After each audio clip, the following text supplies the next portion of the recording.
Well, good evening, YouTube, and welcome to another episode of the Albino Rhino Beer Review. Today, of the Rhino, we're looking at a beer. Today's beer is right here. It's from Black Wheat Brewing in Brandon, Manitoba. It's the second beer I've had from Black Wheat in Brandon, Manitoba. We drove through Brandon, Manitoba. The fact that there's anything in Brandon, Manitoba is pretty amazing.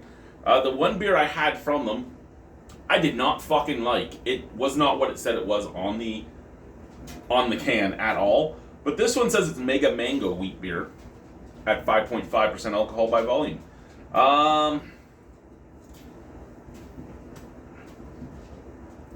Mega Mango is a refreshing and fruity brew that combines the crisp, light qualities of a traditional wheat beer with the tropical sweetness of ripe mangoes. This fusion creates a vibrant, summer-friendly beer that's both flavorful and easy to...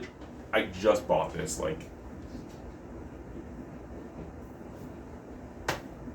January 4th.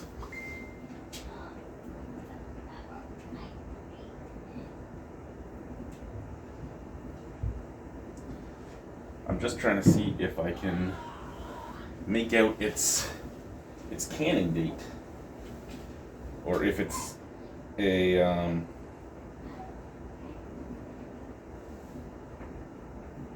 Julienne canning date.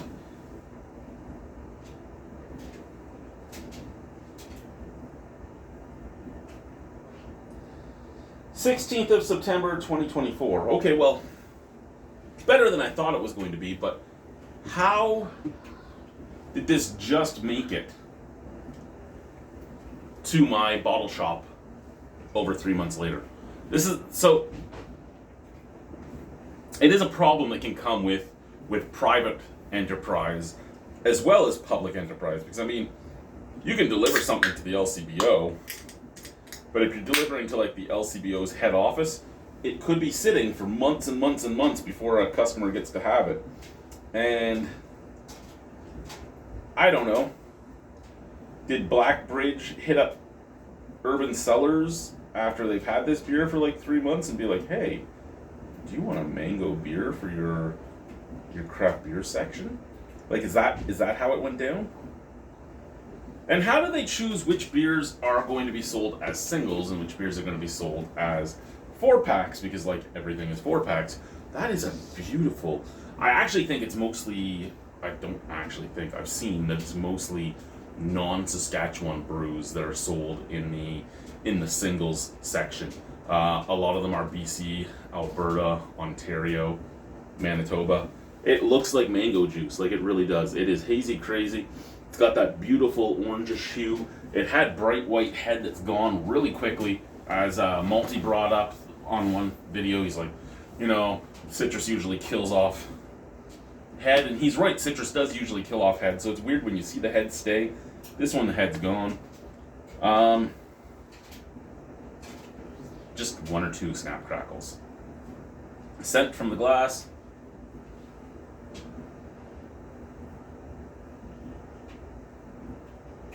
Okay, there is a citrus note to it, and that's about it. Would I say automatically mango from the glass? No, I'd probably guess orange. And I wouldn't guess orange because it smells like orange. It smells like nondescript citrus. But I would say orange because of the look of it. From the can.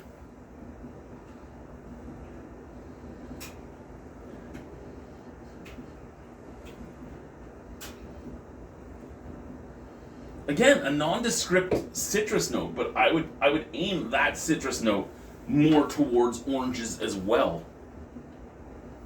Let's try it. Cheers.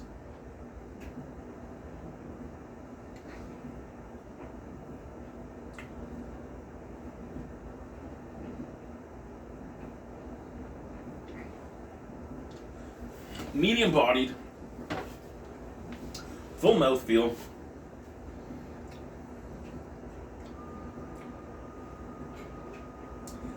weedy, grainy on the back end, just grainy and somewhat of a drying, grainy finish. There's also a slight sulfuric flavor at the back end.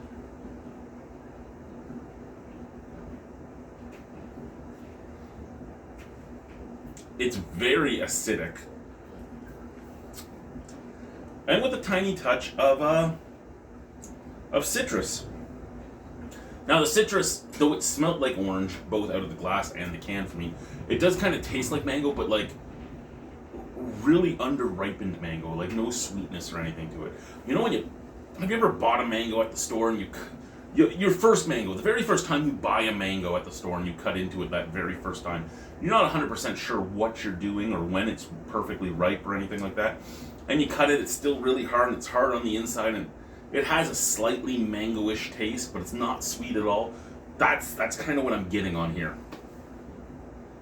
I can't say it's bad. It's a lot better than the last black wheat beer I've had.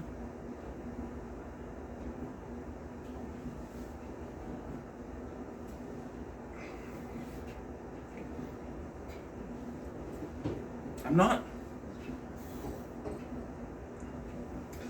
sold on that little bit of sulfuric taste at the back end. I think that's the only thing that's going to take this mark back a bit. However, as just a beer, I think this is easily worth a 7 out of 10. I think it's a approachable beer. It's a worthwhile beer.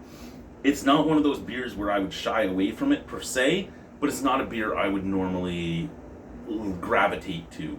There's nothing wrong with it. It's just not as flavorful as some stuff that it could be. And now that I have almost hit 7,000 reviews, excuse me, it's just getting harder and harder to find beers that really interest me.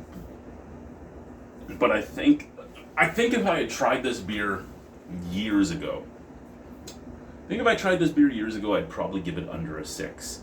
Having tried it after years of other beers, I'm gonna give it a 7. It's worth a purchase. If you've never had anything from Black Wheat, this is an okay choice in my opinion. Not that my opinion matters at all, but that's what I'm going to say. Thank you guys. Bye-bye.